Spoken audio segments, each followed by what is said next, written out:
Hi friends, मैं आकांक्षा Sharma GK with आकांक्षा में आपका स्वागत करती हूँ। आज हम भारत विषय भूगोल की क्लास पढ़ने वाले हैं और ये हमारी 12वीं क्लास रहेगी। इसके पहले हमने मुख्य परीक्षा की 11 क्लास पढ़ ली है। हिस्ट्री की सभी यूनिट मैंने आपको करा दी हैं। पेपर फर्स्ट का जो पार्ट 1 रहेगा और आज हम सेकेंड पार्ट का मैंने जो फर्स्ट पेपर के सेकेंड पार्ट जो था उसका एक वीडियो मैं करवा चुकी हूँ कल, और आज हम नेक्स्ट वीडियो पढ़ने वाले हैं। जिससे मैं ये पढ़ा रही हूँ, मेरे यहाँ पे पीएससी मेंस की भूगोल की बुकलेट से पढ़ा रही हूँ, जहाँ पर फ्लो चार्ट का यूज़ करना है, फ्लो चार्ट का यूज़ किया है, मैप का यूज़ करना है, मैप का यूज़ किया है, आप खुद यहाँ पे देखेंगे। और जो मैं वीडियो में पढ़ा रही हूँ यही मेरा नोट्स है। मैं अपने नोट्स को कहीं कोई हाइड नहीं किया है। जो मैं आपको प्रोवाइड कराती हूँ पूरा का पूरा मैं वीडियो में भी वही दिखाती हूँ। आप देखिए, आपको अगर समझ में आ रहा है, लैंग्वेज अच्छी लग रही है, आपको लग रहा है कि हाँ आप इसे समझ पाएंगे, तो आप नोट्स लीजिए और उससे अच्छे से पढ़ाई कीजिए। आज का क्वेश्चन है, पर्वतों का निर्माण विभिन्न कालों में हुआ है, लेकिन वर्तमान परिप्रेक्ष्य में इन पर्वतों में विकास देखने को मिल रहा है। इस कथन पर विश्लेषण करो। तो देखो, सबसे पहले पूछ रहे हैं पर्वतों के निर्माण के बारे में, तो हमको यहाँ पे पर्वत की डेफिनेशन लिखनी है। पर्वतों के निर्माण के बारे में पूछ रहे हैं तो क्या करना है, पर्वत की डेफिनेशन लिखनी है। पर्वत क्या है, तो पर्वत धरातल पर एक गुंबदाकार आकृति है। मतलब इस प्रकार की जो आकृति है वो किसकी है, पर्वत की। तो पर्वत की हमें इसमें डेफिनेशन लिख देनी है। फिर इसमें क्या है, इसमें खनिजों का एक विस्तृत भंडार पाया जाता है। पर्वतों में खनिजों का एक विस्तृत भंडार पाया जाता है। विश्व के विभिन्न भागों में पर्वतों का निर्माण विशेष युगों में देखने को मिला है, क्योंकि हमको इन्होंने क्वेश्चन में पूछा है कि पर्वतों का निर्माण विभिन्न कालों में हुआ है, तो काल के बारे में यहाँ पे लिखना है। तो ये युग जो है वो निर्माण युग कहलाते हैं। पहला है प्री कैम्बियन युग।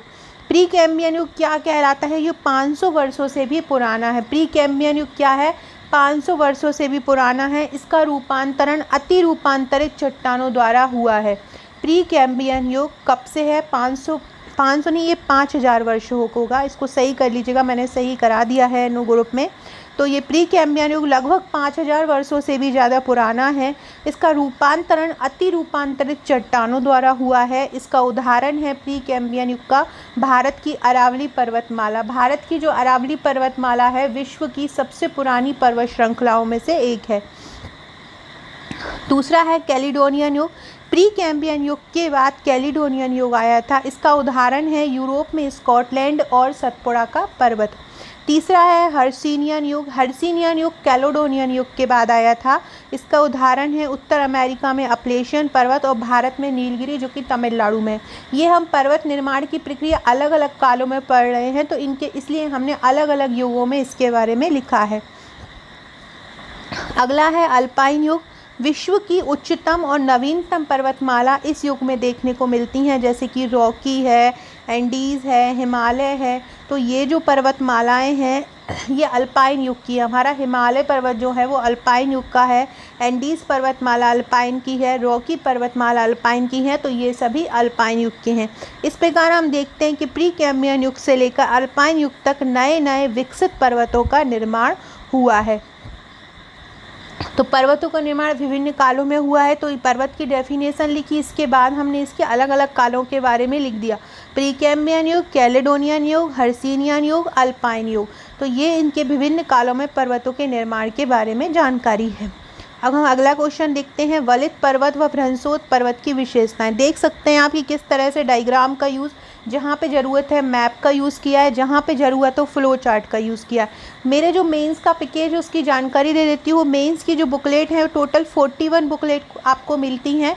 इसमें फ्लो चार्ट, मैप सहित जहाँ पे भूगोल में मैप का यूज़ करना है वहाँ पे मैप का यूज़ किया है, फ्लो चार्ट का यूज़ किया है, डायग्राम का यूज किया है, माइंड मैप का यूज़ किया है, बार ग्राफ का यूज़, जहाँ पर डाटा शो करना है वहाँ पर बार ग्राफ का यूज़ किया है। इसमें आपको 12 बुकलेट, जो 41 बुकलेट में से 12 बुकलेट आपको 3 नंबर की मिलती हैं, 29 बुकलेट आपको 5 नंबर और 11 नंबर की मिलती है। इसमें साथ में आपको 25 व्हाट्सएप के ग्रुप प्रोवाइड किए जाते हैं। इन 25 व्हाट्सएप के ग्रुप में मैं बहुत इंपॉर्टेंट मटेरियल सेंड करती हूँ।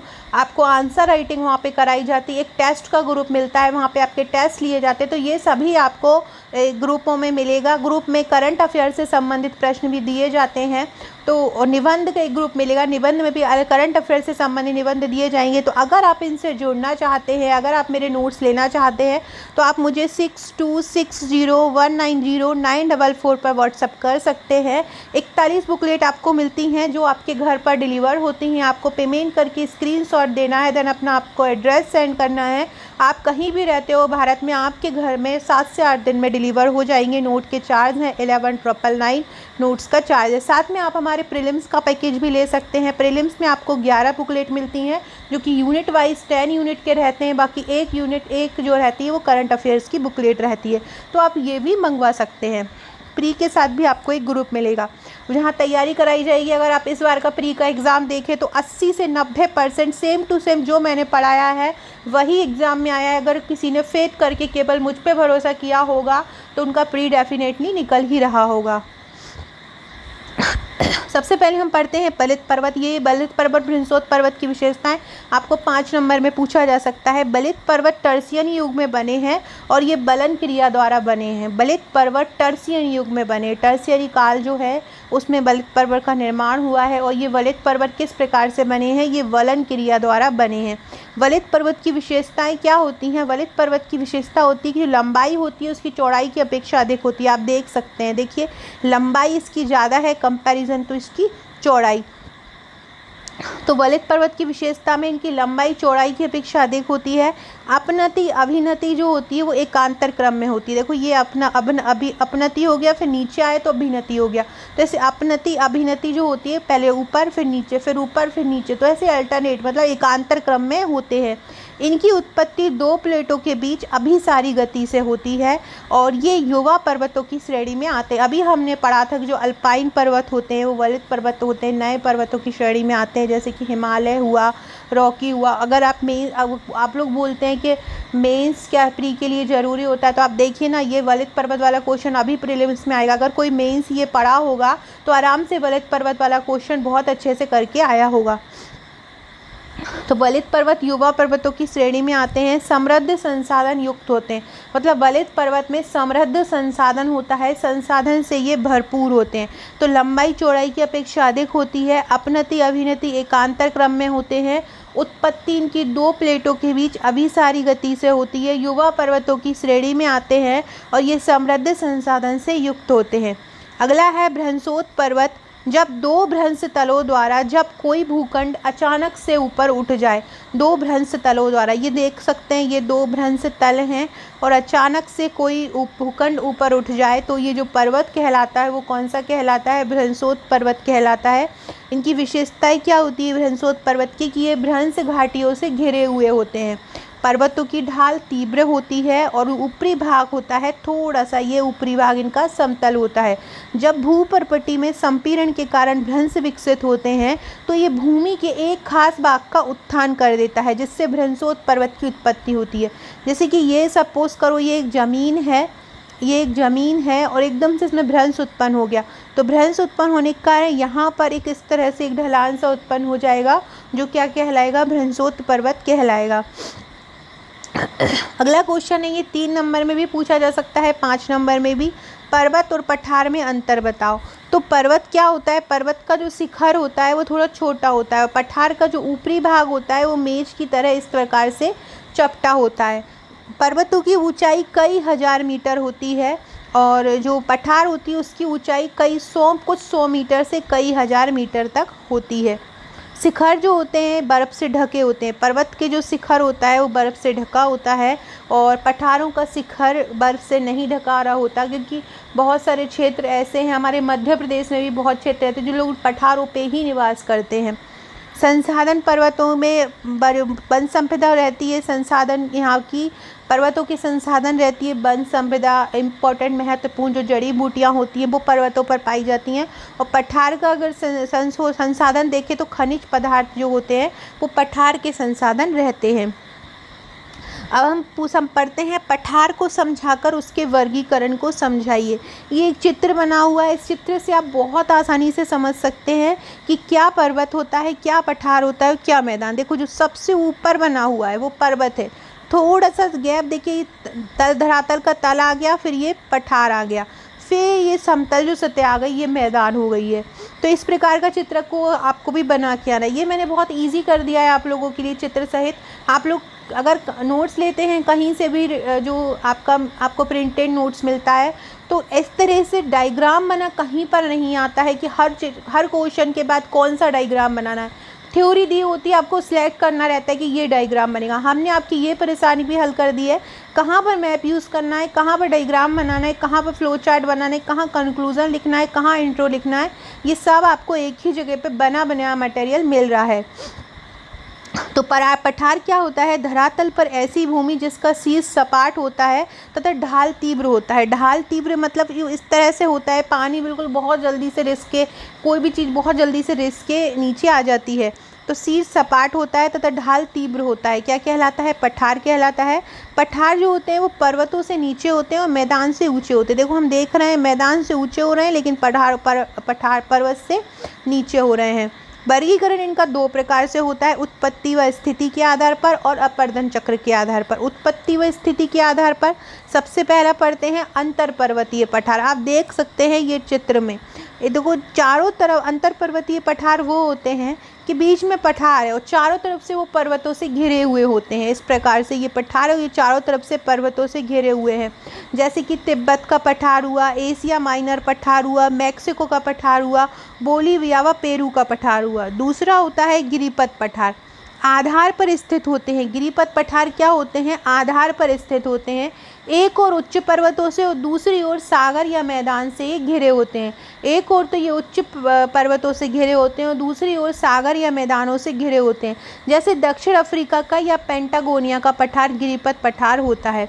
तीसरा होता है गुंबदाकार पठार। तो वलन प्रक्रिया में जब मध्य भाग ऊंचा हो जाता है और वलन प्रक्रिया में जब मध्य भाग ऊपर हो जाता है और किनारे वाले जो भाग होते हैं वो गोलाकार हो जाते हैं, तो इसे गुंबदाकार पठार कहते हैं। उदाहरण के छोटा नागपुर का पठार या अमेरिका का ओजार्क, ये कुछ इस प्रकार से बनते हैं। इस प्रकार से ये बनते हैं, गुंबदाकार पठार कहलाते हैं। मध्य भाग ऊंचा हो जाता है और उसे गुंबदाकार पठार कहते हैं। और जो साइड के जो पठार होते हैं वो गोला का भाग होता है, वो गोलाकार हो जाता है। इस प्रकार से आप देख सकते हैं गुंबदाकार पठार। ये नीचे मैग्मा है, ये प्लेट है और ये पठार ऊपर से उड़ गया है। ये अगला है महाद्वीपीय पठार। सागर तट या मैदान के अकस्मात तीव्र ढाल के साथ ये खड़े हो जाते हैं। सागर तट या मैदान के अचानक से तीव्र ढाल के साथ ये खड़े हो जाते हैं। भारत में दक्कन का पठार और स्पेन व दक्षिण अफ्रीका का पठार इसमें आते हैं। अगला है ज्वालामुखीय पठार। तो इस ज्वालामुखी पठार इस प्रकार से बनते हैं, आप देख रहे हैं लावा निकलने से।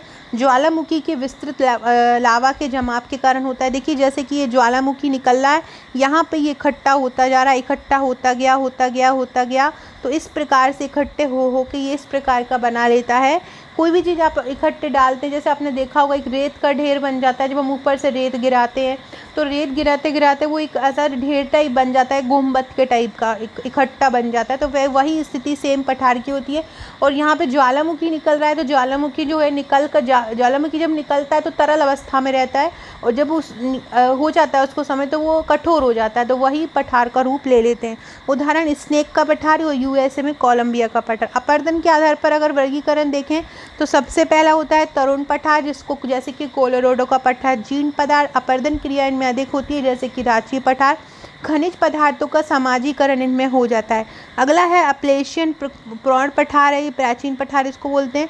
पुनर्युक्ति जीर्णावस्था के बाद इनका पुनर्यौवन होता है। अमेरिका का मिसौरी पठार इसके अंतर्गत आता है।